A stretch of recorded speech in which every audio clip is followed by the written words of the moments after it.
श्री सुखदेव जी राजा परीक्षित को संबोधित करके कहने लगे, हे राजर्षि परीक्षित, भगवान श्री कृष्ण के बिना राधा रानी को सारा जगत सूना हो गया। वह इस तरह मलिन मुख हो गई जैसे चंद्रमा को निर्दयी राहु निगल जाता है। अत्यधिक रोने से उनकी आंखें लाल हो रही थी। तब अन्य गोपियों ने यह विचार किया कि इस तरह विलाप करने से उनका दर्शन होना मुश्किल है। तत्पश्चात वे भगवान श्री कृष्ण की लीलाओं का यशगान करने लगीं। हे प्यारे नंद दुलारे, आप सर्वशक्तिमान हो, अंतर्यामी हो, सदा आप दीनों गरीबों की पुकार सुनी है। गजराज ने जब टेर लगाई तब आप हाथ में चक्र लेकर गरुड़ पर सवार होकर तक्षणा पहुँचे। पृथ्वी के लिए बराह अवतार धारण कर हिरण्याक्ष को मारकर पुनः ब्रह्मांड में स्थापित किया।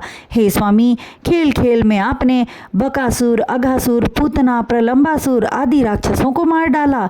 हे प्रियतम, आपने हमारे भीतर सोए प्रेम भाव को जगाया, फिर इस तरह लुप्त होकर हम बेचारियों को क्यों तड़पा रहे हैं? आपने पृथ्वी का भार उतारने के लिए अवतार धारण किया है। जब आप हम अबलाओं का दुख नहीं दूर कर रहे हो, उल्टे हमें प्राण विहीन करने पर तुले हो, तो आपके भक्त क्या सोचेंगे? हे लीला बिहारी, रास रचैया, वो मंद मंद मुस्कान, वो तिरछी चितवन, त्रिभंगी आकार बनाकर मुरली बजाना, वो तिरछी चितवन त्रिभंगी आकार बनाकर मुरली बजाना, क्या आप भूल गए? आपकी मधुर रस भरी वाणी सुनने के लिए आपकी ये दासियां व्याकुल हैं।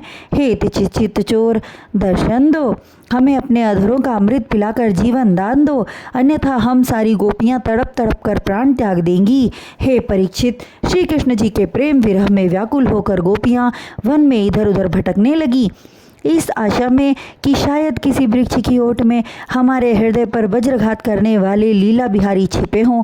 और जब वे न मिलें तो यह कहने लगी, हे दीनदयाल, हम आपके बिना जीवित नहीं रह सकती। जानबूझकर हमने कोई अपराध नहीं किया। हे प्राण बल्लभ, फिर हमें किस बात का दंड दे रहे हो? क्या हमने अभी आपकी कोई बात मानने से इनकार किया है? फिर क्या बात है जो इतने निष्ठुर हो रहे हो?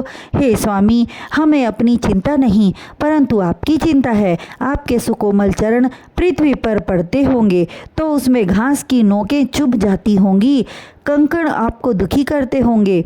यदि आप इसलिए रुष्ट हैं कि हम अपने पतियों को छोड़कर क्यों आई, तो इसे आप भी जानते हैं कि हमारे पति, स्वामी आदि सब आप हो। हम सभी परवश आपके वश में हैं, फिर हमारा अपना क्या जोर? इस तरह रोती तड़पती हुई वे गोपियां अर्धमूर्छित हो भूमि पर लौटने लगी।